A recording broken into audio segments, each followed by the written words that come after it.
गया। आए happy birthday मेरा डिकरी रूही। अरे जल्दी करो ना, वो लोग आते ही होंगे। अरे पर थोड़ा सा हो गया बस हो गया ये। देखो वो लोग आ भी गए। अब चलो।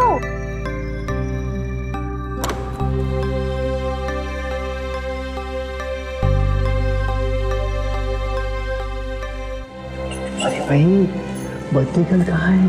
अपने कमरे में सो रही है। उसको नहीं पता है कि आप लोग आ रहे हैं। आप सबको साथ में देखकर ना वो बहुत खुश होगी। अरे खुश कैसे नहीं होगी? देखो तो उसका दादा उसके लिए क्या लाया है, उसकी पसंद का चॉकलेट केक। हम सब उसके कमरे में जाते हैं, मिलकर उसे जगाते हैं।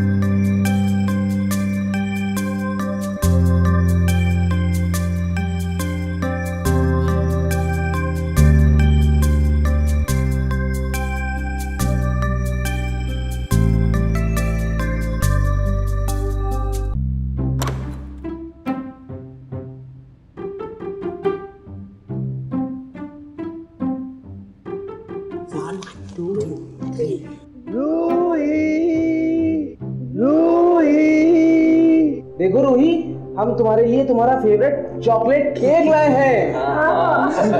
कहाँ हो रूही? रूही रूही। अरे ये क्या है? जरा लाइट चलाइए।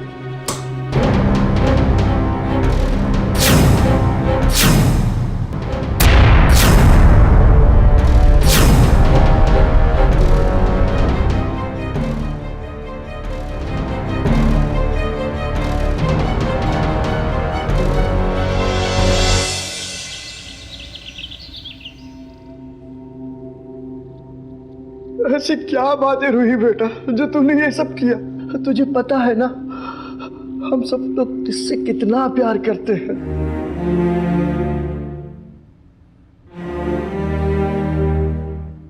आप सब लोग बाहर जाएं प्लीज, मुझे मेरी बेटी से बात करनी है। जी लेकिन मैंने कहा ना, प्लीज सब लोग बाहर जाएं प्लीज।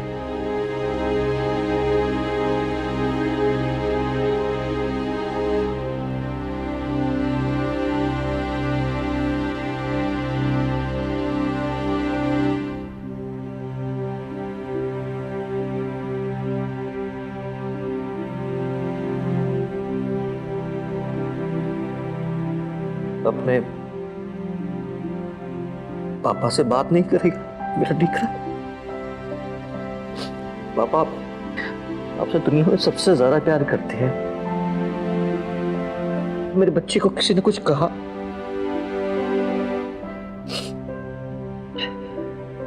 तुम्हारी किसी से कुछ प्रॉब्लम है, किसी दोस्त से या फिर किसी हमारे बॉयफ्रेंड से कुछ भी है, अगर उससे भी प्रॉब्लम है तो वो भी बोल, लेकिन बोल नहीं बेटा, बोल। एक्सक्यूज मी प्लीज एक मिनट सिर्फ, मुझे उसे इंजेक्शन दे प्लीज।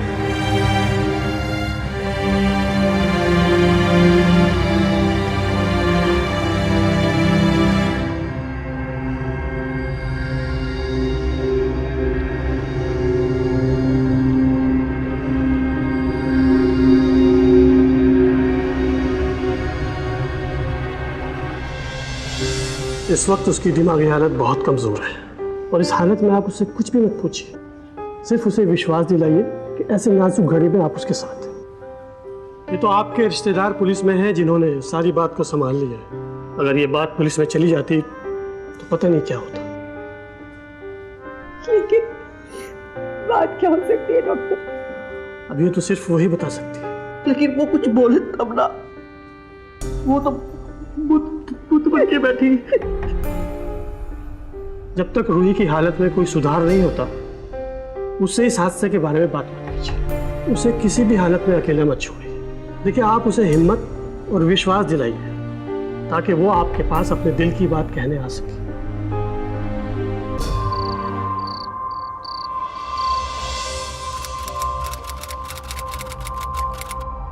सो गए? हाँ 2 दिन हो गए और आप बिल्कुल नहीं सोए। नहीं, मैं यही रुकूंगा, तुम जाओ। वैसे अब 1 मिनट के लिए भी अकेला नहीं छोड़ूंगा। कहीं फिर से इसने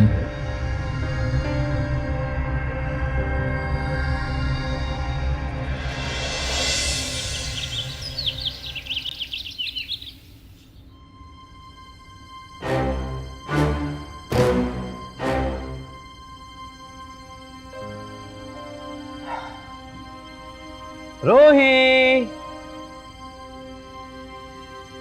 अरे देखो तुम्हारे पापा तुम्हारे लिए क्या लेके आए हैं। गर्मा गर्म चाय और गर्मा गर्म समोसे। अच्छा, आज तक हमारे लिए तो कभी समोसे नहीं बने हैं। आपके लिए समोसे क्यों बनेंगे जी? ये तुम्हारी टिकल के लिए है। अच्छा चलो ठीक है, पहले उसे उठा तो लें। हाँ हाँ चलो। उठ जाओ उठ जाओ, हाँ आराम से आराम से। हाँ अच्छी है ना चाय?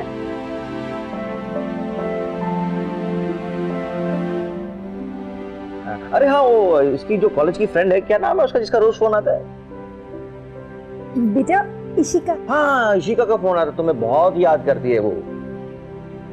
बेटा तुम एक काम क्यों नहीं करती, तुम फिर से कॉलेज जाना शुरू क्यों नहीं करती? अरे तुम ऐसे तुम घर में बैठे बैठे बोर हो जाओगी नहीं? बेटा क्या हुआ, तू रो क्यों रही है? हाँ? बोलो क्या हुआ? सॉरी पापा। अरे नहीं हो तुम, अरे कोई सॉरी वॉरी नहीं बोलते। तेरे मन में जो भी है ना बोल दे।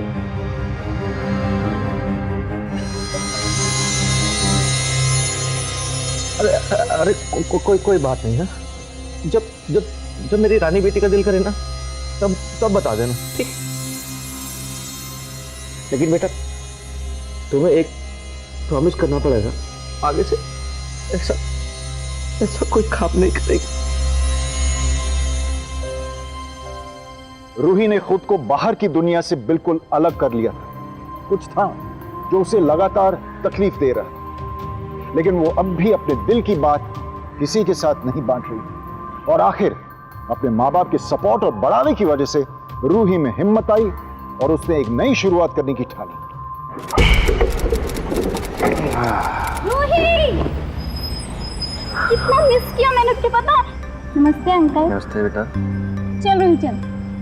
बेटा रूही का ध्यान रखना। अंकल आप बिल्कुल चिंता मत कीजिए, मैं इसके साथ ही रहूंगी। चलो रूही क्लास में चलते हैं।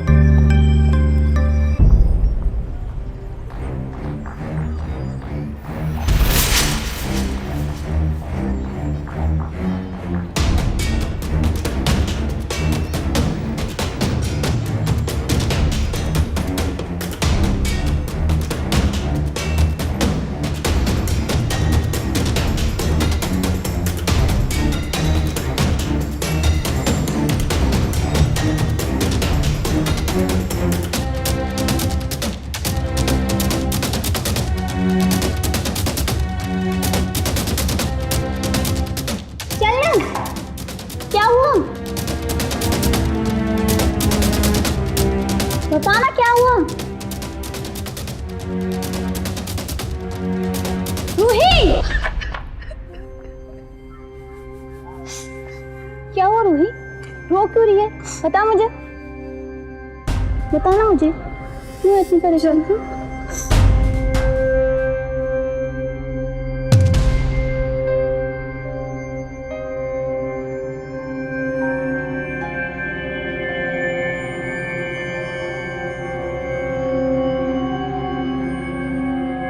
ये मुंह क्यों ढक रखा है? कुछ नहीं पापा। कुछ नहीं, क्या बेटा बोलो, बताओ क्या बात है? वो धूप बहुत है ना, बस इसलिए। कितनी देर से तुझे ढूंढ रही थी। अंकल मैं इसे अपने घर ले जाऊं? प्लीज अंकल प्लीज, मना मत कीजिए प्लीज। देखो बेटा मुझे कोई प्रॉब्लम नहीं है, अगर रूही जानना चाहे तो चलना रूही चलना, अब तो परमिशन भी मिल गई है, अब चल प्लीज चल। ठीक है पापा, मैं थोड़ी देर इसके घर हूँ। नहीं बेटा, मैं आपको लेने आ जाऊंगा, आपको चिंता करने की कोई जरूरत नहीं, ठीक है?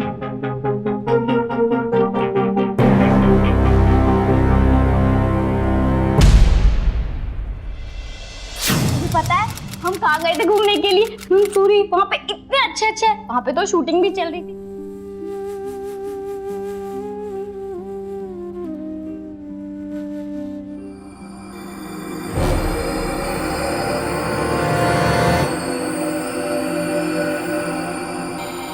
हाय भैया, मेरी फ्रेंड रूही।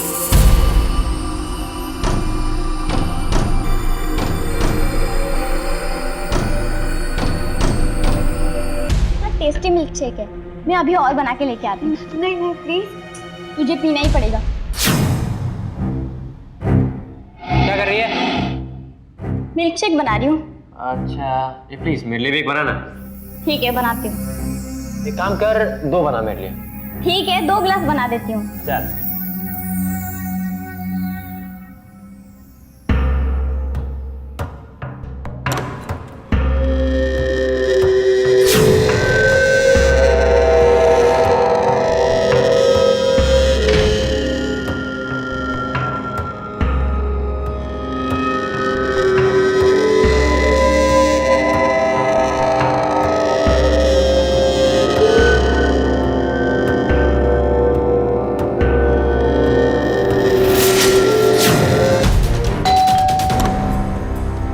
हाय अंकल। ऋषिका, ऋषिका।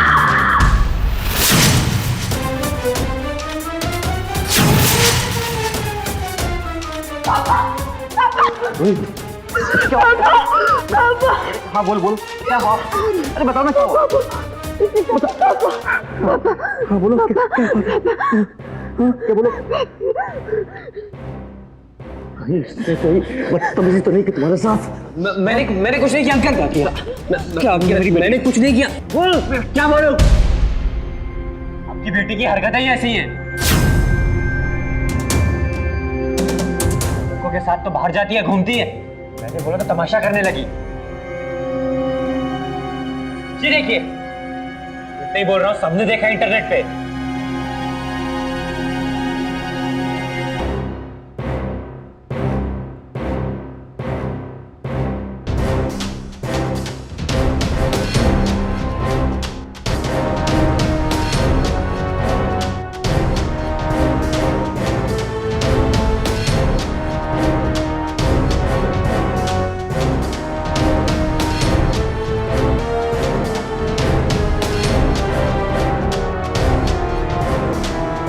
रूही, अंकल रूही।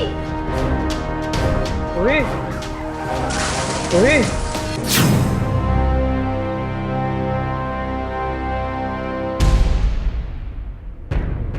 अब वो वजह सामने आ चुकी थी और वो था वो वीडियो, वो एमएमएस जिसमें 4 आदमी रूही के साथ बदसलूकी कर रहे थे और बेशर्मी से उसे रिकॉर्ड भी कर रहे थे। लेकिन सवाल ये था कि आखिर रूही इस पूरे मामले में कैसे फंसी। एक सच तो यह भी था कि अपराधी सिर्फ वो 4 नहीं थे जिन्होंने रूही के साथ ये घिनौनी हरकत की, बल्कि वो सभी थे जिन्होंने बेशर्मी के साथ वो एमएमएस देखा और दूसरों में फैलाया।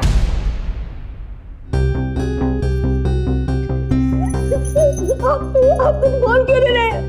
डॉक्टर साहब, डॉक्टर साहब, मारी डिग्री, मारी बेटी, बोलो ना, मारी डिग्री ठीक है ना? बोलिए ना। I am sorry.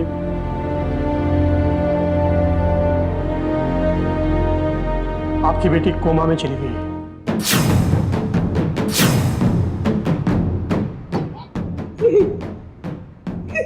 ऐसा नहीं हो सकता, ऐसा नहीं हो सकता डॉक्टर। मारी रूही, रूही। बोला था ना मैंने आपसे, बोला था ना कि उसे अकेले मत जाने दो। देखिए आप लोग रोइए मत, रूही हर समय अंडर ऑब्जर्वेशन में है। नहीं डॉक्टर,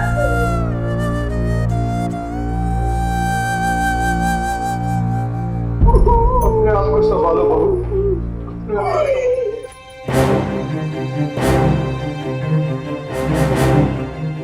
मेरी बेटी के साथ उन लोगों ने मेरे सामने मेरी बेटी की ये हालत है और मैं कुछ नहीं कर सकता। तुम्हें मुझसे एक वादा करना होगा। तुम उन चारों को कहीं से भी ढूंढ के निकालोगे। वादा करो मुझसे। जी जी, मैं आपसे वादा करता हूँ।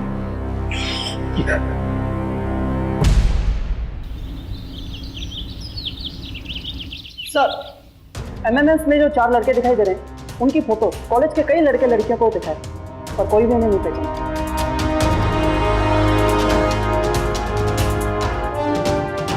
मतलब ये रास्ता भी बंद। आप बिल्कुल चिंता मत, हमारे घर की बच्ची है। मैंने अपनी पुलिस की पूरी टीम की।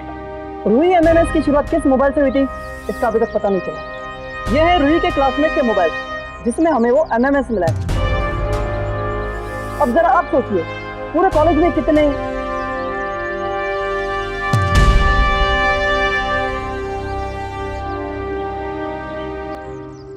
लोग इतने बेरहम और बेशर्म कैसे हो सकते हैं? अरे ऐसे सरेआम मेरी बेटी का वीडियो। जी जी, मैं आपका दर्द समझ सकता हूँ, लेकिन आप फिक्र मत कीजिए। मैं अभी ये सारे वीडियो और मोबाइल साइबर सेल भेज रहा हूँ और हमें वहीं से पता लग सकता है कि सबसे पहले ये एमएमएस कहाँ से फैलना शुरू हुआ था। बस वही एक जरिया उन लड़कों तक पहुँचने का।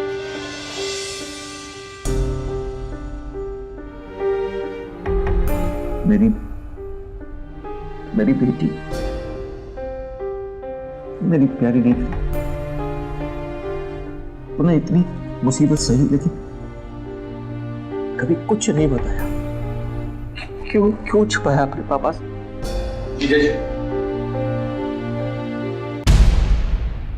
उस एमएमएस का पता चल गया है।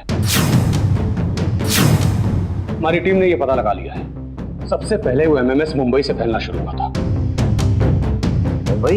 ये देखिए, अभी तक हमारी सर्विलांस टीम ने कम से कम 3-4 मोबाइल नंबर जो मुंबई के हैं वो ट्रेस किया है। भैया, रूही तो कभी मुंबई गई ही नहीं। यही तो मैं भी सोच रहा हूँ। जीजा जी, हो सकता है कि वो लड़के मुंबई से सूरत आए हों और किसी तरह से उनकी नजर हमारी रूही पे पड़ गई। सच क्या है इसका पता लगाने के लिए मुझे मुंबई जाना होगा। मैं भी तुम्हारे साथ मुंबई जाऊँ।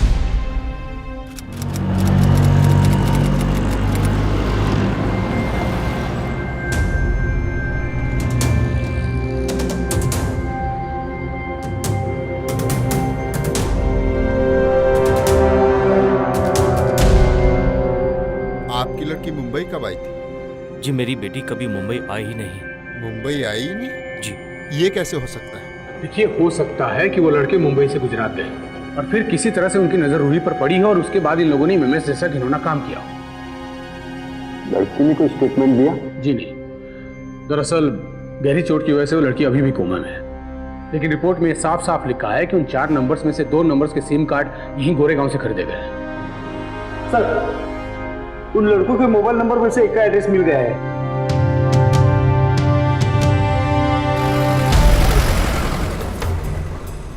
भाई जी, आप यहीं रुकिए, उसे हम लेके आते हैं। आइए। जी जी, आप रुकिए, हम आते हैं।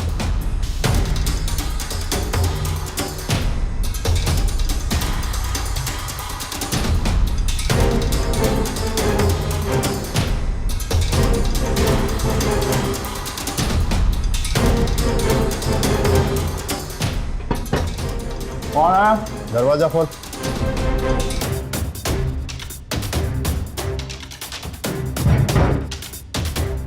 दरवाजा खोल। तोड़ना पड़ेगा। तोड़ो।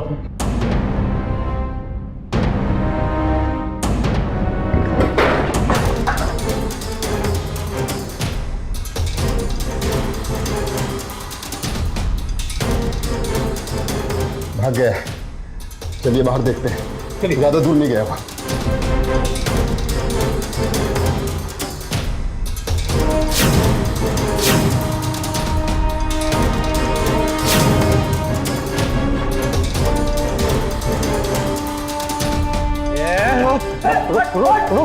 रुक।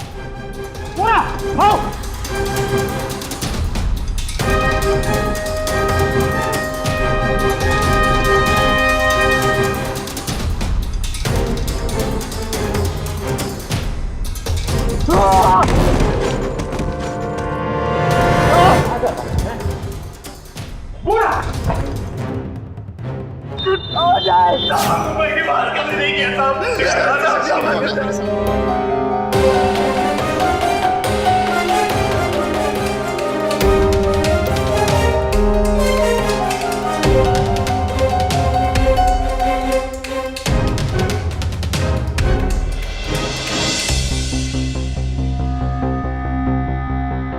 हरिओम, कुछ बोला इन लोगों ने? जी बहुत मारा इनको, लेकिन सबने एक ही रट लगा रखा है कि ना तो कभी ये गुजरात गए हैं और ना ही रूही नाम की किसी लड़की को जानते हैं। झूठ बोल रहे हैं सबके सब।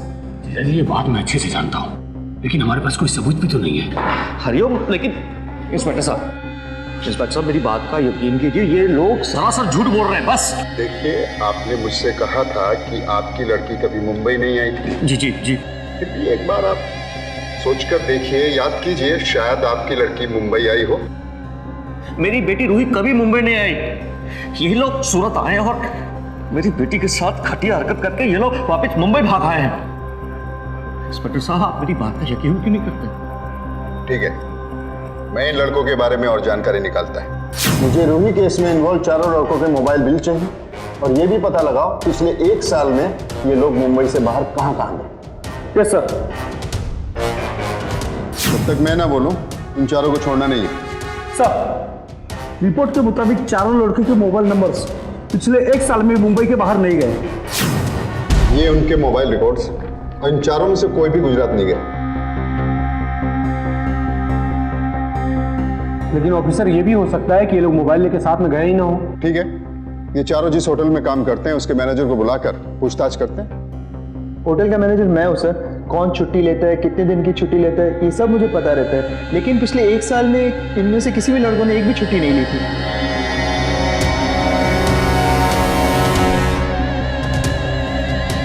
ठीक है, आप जा सकते हैं। जी सर।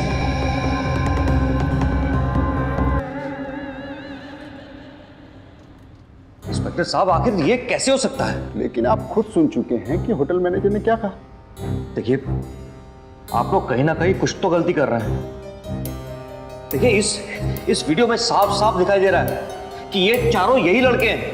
ये भी तो हो सकता है कि वीडियो मॉर्फ करके धोखे से बनाया गया। ये क्या बोल रहे हैं आप? मैं समझता हूँ महेश जी, लेकिन रूही ने कोई स्टेटमेंट भी तो नहीं दी। अब तो वो कोमा में है और सच पता लगाने के सिर्फ 2 तरीके हैं। या तो हमें रूही के कोमा से बाहर आने का इंतजार करना पड़ेगा, या फिर हमें पता करना होगा कि एमएमएस ऑथेंटिक है या फिर मॉर्फ किया। इसके लिए हमें इस वीडियो को हैदराबाद लेबोरेटरी भेजना पड़ेगा। और इसके लिए कितना समय लगेगा? 2-3 महीने लग जाएंगे। और जो इन लड़कों को पकड़ा है उनका? तब तक इन लड़कों को हमें छोड़ना पड़ेगा।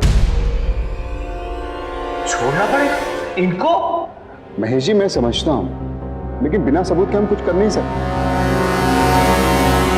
एक एमएमएस जो देश भर में सभी देख रहे थे, क्या वो फर्जी था? और अगर वो एमएमएस फर्जी नहीं था बल्कि असली था, तो फिर ये हादसा कहां हुआ था? ये केस दिन ब दिन उलझता जा रहा था, मुश्किल होता जा रहा। लेकिन तब भी रूही के पिता ने ये ठान ली थी कि जो लोग उनकी बेटी की इस हालत के जिम्मेदार हैं, वो उनको सजा दिलवा कर ही सांस लें। महेश जी, मैं आपसे एक बार फिर कह रहा हूं कि आपको एक बार अपनी बेटी से पूछ लेना चाहिए। इंस्पेक्टर साहब, मैंने आपसे कहा ना कि मेरी बेटी मुंबई नहीं आई। जीजा जी, देखिए आपकी बात सही है, लेकिन मुंबई और सूरत ज्यादा दूर नहीं है। हमें ये पता लगाना है ये लड़के रूही को कैसे जानते थे, तभी हम उनको पकड़ पाएंगे। कुछ भी हो जाए, मैं सच का पता लगाकर ही आऊंगा।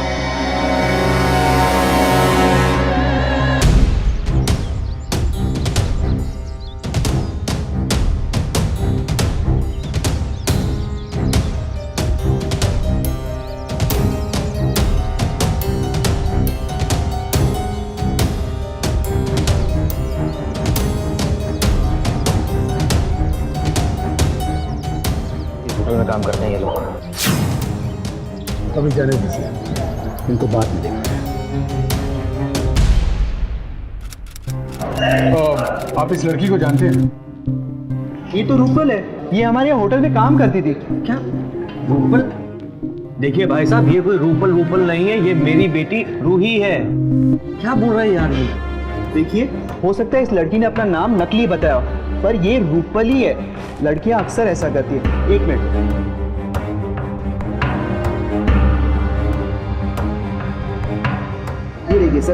ये नाम और एड्रेस लिखा है। देखिए भाई साहब, आप इसी लड़की के बारे में बात कर रहे हैं ना? आपको पूरा यकीन है? एक बार फिर से चेक कर लीजिए, कहीं आपसे कोई गलती तो नहीं हो रही। नहीं सर, मैं कोई गलती नहीं कर रहा हूँ, ये रूपल ही है, इसे मैंने ही नौकरी पर रखा था। अच्छा, अब उस लड़की का नंबर और एड्रेस मिल सकता है? नमस्कार, कहिए। दरअसल हम एक रूपल नाम की लड़की को ढूंढ रहे हैं। जी। वो यहीं रहती है ना? वो रहती थी। देखिए, आप इसी लड़की के बारे में बात कर रही हैं, क्या यही रूपल है? हाँ हाँ, यही है वो। जी, मैं एक पुलिस ऑफिसर हूँ। क्या आप बता सकती हैं कि इस वक्त वो कहाँ होगी? वो तो अपने गांव वापस चली गई, झारखंड। अच्छा, उसका एड्रेस मिल सकता है अभी, झारखंड वाला? कुछ समझ में नहीं आ रहा है कि आखिर ये मामला क्या है। जीजा जी, ये मामला सुलझने के बजाय और उलझता जा रहा है। आखिर हमारी रूही को ऐसी क्या जरूरत पड़ गई यहाँ रूपल के नाम से रहने? और उसका पता ये झारखंड कब से हो गया? एक मिनट जीजा जी, ये भी तो हो सकता है कि और बातों की तरह रूही शायद ये बात भी हमसे झूठ बोल रही हो। नहीं, कोई ना कोई बात तो है हरी। हरी, हमें झारखंड के इस पते पे जाके पूछताछ करनी चाहिए। नहीं जीजा जी, आखिर और क्या बात हो सकती है? और फिर हमें झारखंड जाके क्या मिलने वाला है? ये बात आप अच्छे से जानते हैं। आप जानते हैं ना, हमारी रूही का घर सूरत है, झारखंड नहीं है। और रूही इस वक्त कोमा में है। हम उससे जाकर तो नहीं पूछ सकते ना। मैं झारखंड जाऊंगा तो जरूर, शायद वहां जाकर कुछ पता चले कि आखिर वो लड़के रूही को मिले कैसे। तुम्हें मेरे साथ आना है तो ठीक, वरना मैं अकेले जाऊंगा। ठीक है, मैं भी आपके साथ चलता हूँ। क्या बात है साहब, हमारा बेटी से कोनो गलती हुआ है का? उसने ऐसा वैसा तो कुछ नहीं न किया है। नहीं नहीं, ऐसी कोई बात नहीं है, बस उसे मिलना चाहते हो। जरा बुलाइए ना। बड़ा मुश्किल से उसका अगले महीने शादी तय हुआ है और आप लोग ऐसे पूछ रहे हैं, हमको तो बहुत चिंता हो रहा है साहब। आप लोग ऐसी कोई बात नहीं है, आपकी बेटी ने कुछ नहीं किया।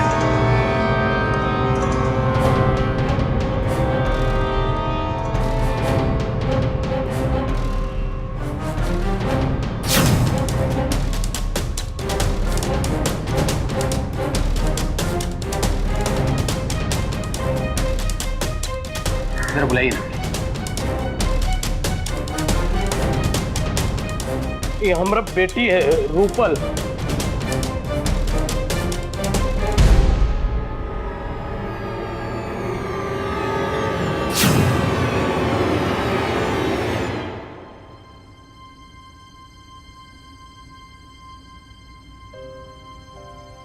ये तो बिल्कुल अपनी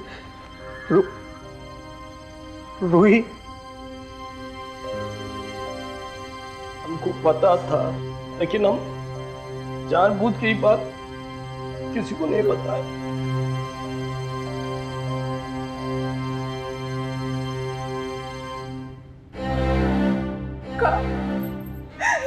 क्या बोल रहे हैं आप? आपको पता था?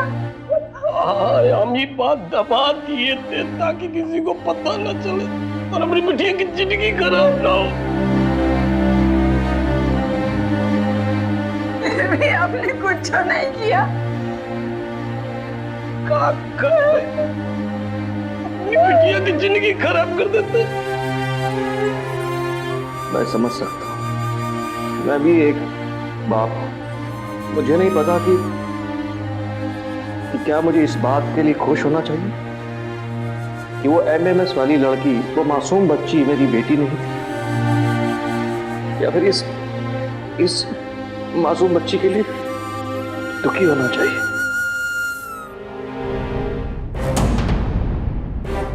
और उसके लिए उनको सजा दिलवानी होगी। अरे भैया, आपको कहाँ लगता है हम नहीं चाहते कि उनका सजा मिले? अरे मिले, जरूर मिले, लेकिन के बाद क्या होगा? वो लोग हमारी बिटिया का जीना आराम कर देंगे।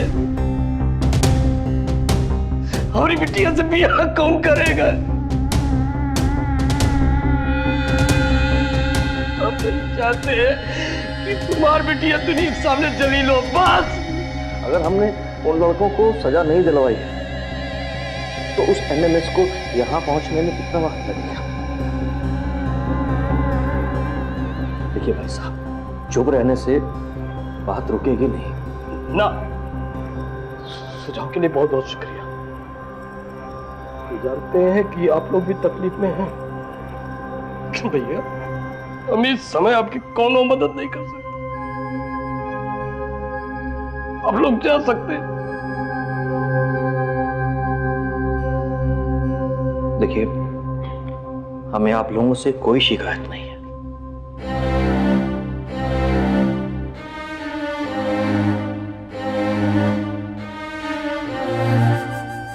ये मेरी बेटी हॉस्पिटल में कोमा में है। हो सके तो इसके लिए प्रार्थना कीजिएगा।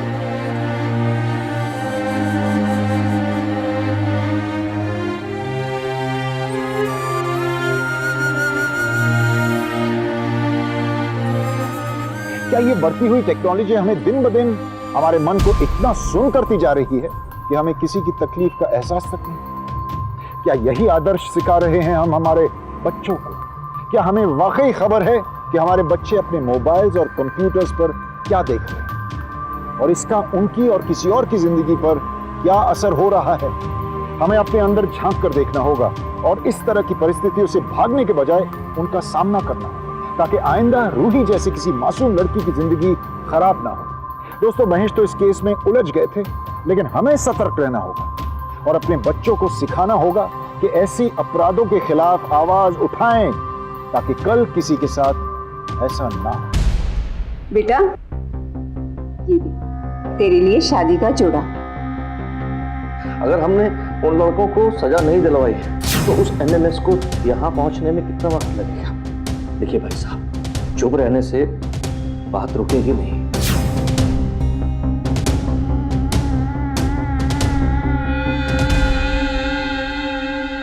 क्या हुआ? मैं और ये सब बिल्कुल नहीं देख सकती। मैं उन्हें सजा जरूर दिलवाऊंगी। पापा, ऐसे चुप बैठने से कुछ नहीं हो सकता। आंख बंद करने से सच्चाई नहीं बदलने वाली है। कुछ ही दिनों वो एमएमएस हर किसी के मोबाइल फोन तक पहुंच जाएगा। फिर क्या करोगे आप? जब वही सब याद आता है, उन्हीं के चेहरे नजर आते हैं। मैं अब उन लोगों को सजा जरूर दिलवाऊंगी।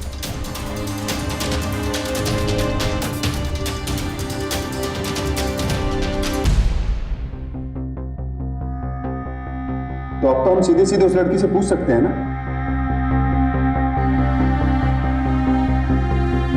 नहीं इंस्पेक्टर साहब, वो लड़की पहले ही बहुत कुछ झेल चुकी है। मैं नहीं चाहता कि उसे और ज्यादा परेशान करूं। तो फिर आप बताइए हम क्या करें? मेरी बेटी के साथ जो कुछ होना था वो तो हो ही चुका है। चलते हैं इंस्पेक्टर साहब। Thank you. Thank you.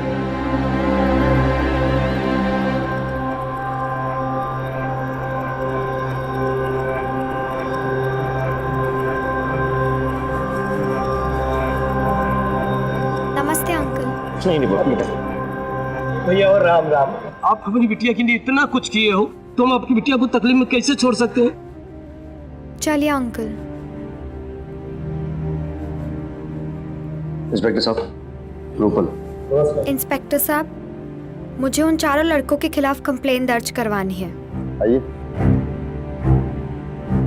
बोलो। मैं उस होटल में काम करती थी। एक दिन जैसे मेरा काम खत्म हुआ। अरे रूपल, कहाँ जा रही है? घर। चलो मैं तुम्हें छोड़ देता हूँ। नहीं ठीक है, मैं चली जाऊंगी। Thank you. अरे सुनो, मैं तुम्हारे घर के रास्ते से ही जाने वाला हूँ। वो सोमू है ना, उसका बर्थडे है, तो उसको विश कर देंगे और फिर चल निकलेंगे। ठीक है। और हम गाड़ी में बैठ के निकल गए।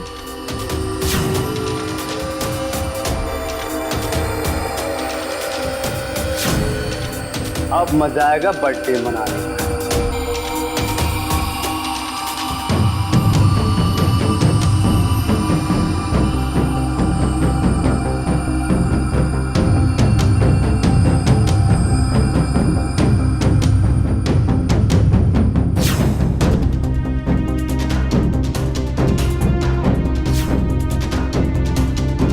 और फिर वो मुझे ऐसे उसी हालत में छोड़ के चले गए। नाम बताओ उनका। पंकज, कंवल, सोमू और सुरेश।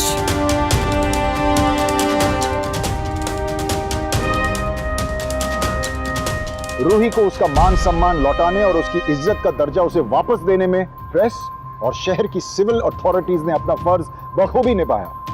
प्रेस ने इस घटना को फ्रंट पेज पर छापा, जिससे न केवल उन अपराधियों को सजा मिली बल्कि सरकार भी सोचने पर मजबूर हो गई कि कैसे इंटरनेट और साइबर क्राइम के कानून को और सख्त बनाया जाए, वीडियोज और तस्वीरों के प्रसारण के मामले में कैसे सतर्क रहा जाए। कई केसेस में नई सेंसरशिप लागू की गई और इस जागरूकता ने शहर के नागरिकों को भी सोचने पर मजबूर किया और वो सभी रूही से माफी मांगने आ गए। बेटा देखो ना, देखो तुम्हारे लिए कितने सारे लोगों ने लेटर्स और कार्ड भेजे। देखना बेटा, देख बेटा देख। तुझे पता है ये कितनी सारी लड़कियां जो तुझसे बहुत प्यार करती है, सब तेरे लिए प्रार्थना कर रहे। हाँ रूही, सब तेरे साथ है बेटा। देखना, आगे खोल बेटा।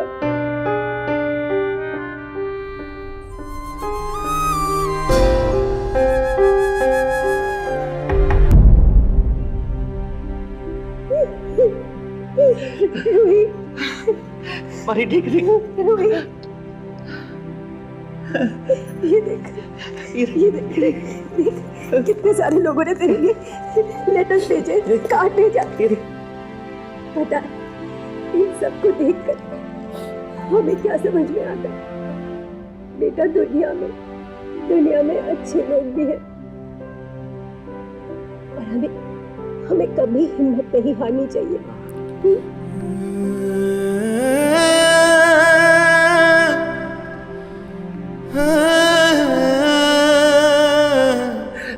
मैं कहता था ना, मुझे तेरी बेटी पर मेरी दीकरी को पूरा भरोसा है और तेरी बेटी मेरा कभी भी भरोसा नहीं तोड़ेगी।